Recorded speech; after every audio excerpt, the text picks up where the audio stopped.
Bonjour à toutes et à tous et bienvenue dans ce nouveau tutoriel Adobe XD dans lequel aujourd'hui nous allons nous intéresser aux nouveautés sorties en novembre sur ce logiciel. Pour rappel, Adobe XD c'est un logiciel qui permet de faire du prototypage d'applications ou de sites internet. Jusqu'à maintenant, depuis sa création l'année dernière, il est régulièrement mis à jour. Et le mois de novembre n'a pas fait exception, puisque l'on a retrouvé deux grosses nouvelles fonctionnalités que je trouve assez intéressantes et que je vais vous présenter. Il est possible qu'au cours de cette vidéo, vous trouviez que la vidéo, justement, est un petit peu trop rapide, que mon débit de parole va trop vite. Sachez que dans les paramètres YouTube ou tuto.com, il vous est possible de venir réduire cela. En cliquant sur le petit chiffre en bas à droite ou sur la roue crantée, vous pouvez définir le timing adéquat.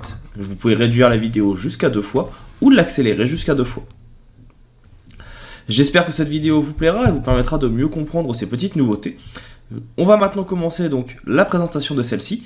Je vous spoil un petit peu, il s'agit des micro-interactions et du partage. On parlera également de la possibilité d'avoir un historique que l'on n'avait pas avant et la refonte de toute la gestion des plugins.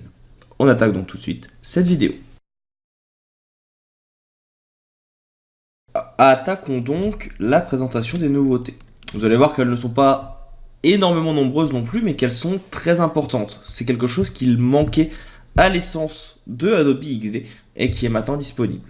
La première, je vais profiter de ce petit bandeau, va être la refonte ici du panneau gestionnaire de plugins, qui va vous permettre de venir rapidement mettre à jour par exemple vos plugins, de pouvoir venir parcourir les plugins existants et également de pouvoir venir utiliser la partie découverte pour retrouver les plugins indispensables et autres éléments. Vous avez également ici plusieurs petits outils qui vous permettent de venir rechercher plus facilement un plugin. Par exemple, vous cherchez un outil d'automatisation, il va vous proposer plusieurs possibilités. Certains que j'utilise déjà et d'autres que vous voyez qui sont soit nouveaux, soit jusqu'à maintenant inutilisés. Donc voilà pour cette petite retouche déjà du panneau plugin que je trouve très intéressante et assez rapide. L'autre nouveauté va être celle utilisant ce bouton qui est ici, que l'on verra un petit peu plus tard, qui va vous permettre de partager maintenant vos projets. Mais aussi la partie composant qui est ici, qui n'existait pas, et qui va vous permettre de créer des micro-interactions. On a également une possibilité quand on va enregistrer sur le cloud de Adobe, de pouvoir venir avoir un historique du projet. Alors là, je n'ai pas de projet utilisant cet historique, enfin, la mise à jour étant trop récente, mais sachez juste que quand vous vous connecterez maintenant, vous savez que vous pouvez venir enregistrer en venant cliquer sur cette partie. Donc là, je fais une mise à jour, on va venir donc enregistrer. Vous pouvez enregistrer dans les documents en ligne et vous aurez donc la possibilité maintenant d'avoir ici un document qui sera donc modifiable. L'autre grosse nouveauté, et je vais faire pour ça un petit élément graphique, va être la possibilité de créer ce que l'on appelle des composants. Ces composants, ici vous voyez, je vais venir créer un petit fond. On va venir l'arrondir pour avoir quelque chose d'un petit peu plus intéressant. Et je vais venir rajouter un petit point. Donc là, je viens ajouter un petit point. Je vais le mettre au bout. Je vais enlever la bordure et je vais le mettre également dans un gris un peu plus foncé. Ça va être un point qu'on va pouvoir venir déplacer comme ceci. Jusqu'à maintenant, si vous vouliez faire une animation, un prototypage dynamique, vous deviez à tout prix créer plusieurs plans de travail avec plusieurs positions. Et bien maintenant, ce n'est plus obligatoire. Je vais pouvoir venir ici créer, comme vous le voyez, un groupe. Je fais un CTRL-G. Et je vais avoir ici la possibilité de faire un petit plus pour créer un composant. Vous avez plusieurs états. L'état par défaut, qui est donc celui-ci. Et la possibilité ensuite de venir en ajouter d'autres. Soit un nouvel état, on verra ça après, soit un état de survol. L'état de survol, ça sera par exemple fermé. Là, notre bouton est ouvert. Et bien, je vais pouvoir venir choisir que dans mon état fermé, mon bouton soit de l'autre côté. Et de cette façon, j'ai mon état par défaut est fermé. Si je passe maintenant en aperçu, eh bien, vous allez pouvoir, alors déjà je vais mettre par défaut, ça sera mieux, avoir un effet de hover qui apparaîtra et qui sera mis en place. Et vous n'avez plus pour ça besoin automatiquement de créer plusieurs plans de travail. Ça, c'est la possibilité numéro 1. Je trouve ça vraiment très utile parce que c'était assez manquant et ça évite de faire de multiples plans de travail pour pas grand chose. Vous pouvez bien sûr venir supprimer un effet à tout moment ou ici venir tout simplement vous mettre sur par défaut et supprimer l'effet indésiré. Et là, je peux très bien maintenant venir créer un nouvel état, mais ici qui sera non pas au survol, juste par exemple milieu. Je vais double-cliquer. Je vais pouvoir venir centrer mon élément. Ça sera mon élément numéro 2. Et je vais même pouvoir venir encore mieux créer un troisième état qui sera par exemple gauche. Et on va même essayer une petite chose que je n'ai pas encore testée. Ça va être de venir changer la couleur par exemple. Et là on le passera par exemple en rouge. Et maintenant vous pouvez très bien passer de l'un à l'autre. Alors si vous faites une lecture ici, rien ne se fait. Parce que nous n'avons pas mis en place encore de prototypage. Mais maintenant, si je viens dans la partie prototype, je vais avoir ici la possibilité de juste cliquer sur mon point. Et vous voyez qu'il vous crée une flèche qui est un bouton appuyé. Et dans les interactions, vous allez pouvoir demander un appui avec une animation automatique ou une transition vers un état, par exemple milieu, avec un rythme et une durée que vous connaissez déjà. Et vous pouvez vous mettre ensuite sur milieu, pareil, vous cliquez, et de vous demander une animation automatique vers la gauche, et bien automatiquement elle va se faire. Et là maintenant je peux venir me mettre donc sur gauche, pareil, je clique, et je vais demander à ce qu'il repasse par exemple par état par défaut.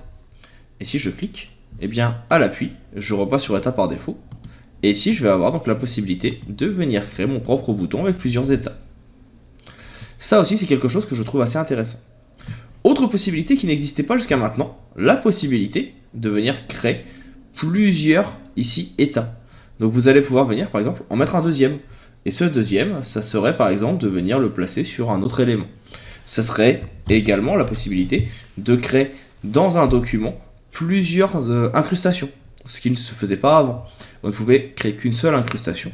Maintenant, imaginons que j'ai un autre plan de travail ici, qui aurait un fond rouge, et que j'ai ici un autre plan de travail qui est un fond vert.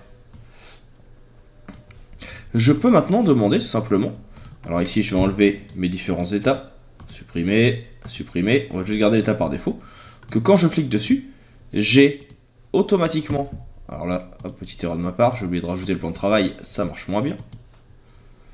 Hop, voilà, je le fais un petit peu à l'arrache, hein, vous m'excuserez. On peut dire maintenant qu'on veut à l'appui automatiquement une incrustation de celui-ci, mais également une incrustation de celui-ci. Ce qui fait qu'on aura deux incrustations qui apparaîtront. Donc je trouve ça vraiment intéressant. Si je clique maintenant, j'appuie et je devrais normalement avoir mes deux incrustations qui devraient apparaître. Alors là, hop, petit souci, ce n'est pas apparu. On va venir faire le deuxième.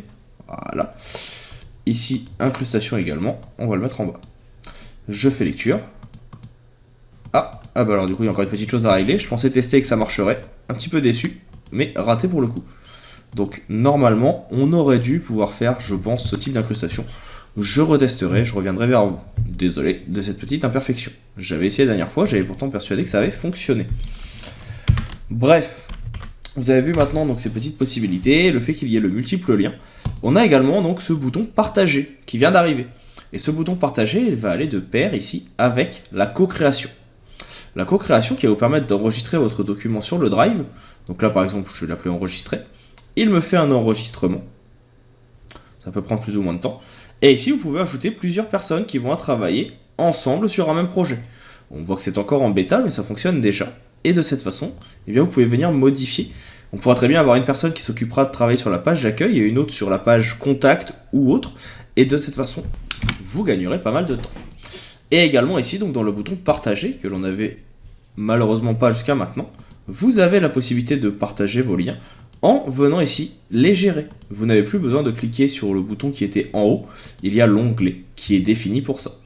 Et vous avez plusieurs éléments, donc qui n'existaient pas avant, d'autres qui existaient déjà, mais vous avez en plus maintenant test utilisateur et examen de la conception, qui permet donc d'avoir des commentaires. Et vous pouvez même personnaliser l'expérience de visionnage en choisissant ce que vous voulez mettre dedans. Bref, un avantage qui n'était pas présent jusqu'à maintenant et qui aujourd'hui permettra beaucoup plus de choses.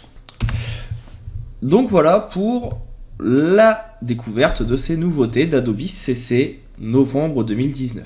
Si jamais vous avez des questions, n'hésitez pas à m'en faire part via la section commentaires ou entraide. Je tâcherai bien sûr de vous aider au mieux.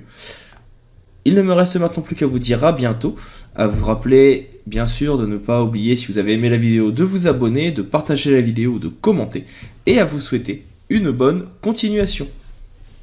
Hop hop, ne partez pas si vite.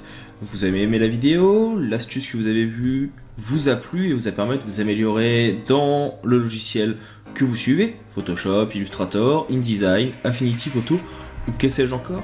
Vous souhaitez aller un petit peu plus loin dans la découverte de ces outils et comprendre au mieux leur fonctionnement, voire même vous personnaliser dans certains domaines, l'auto-entreprise, comment développer votre auto-entreprise par exemple avec Photoshop, comment vous améliorer si vous êtes développeur, comment l'utiliser la suite Adobe si vous êtes illustrateur ou que sais-je encore.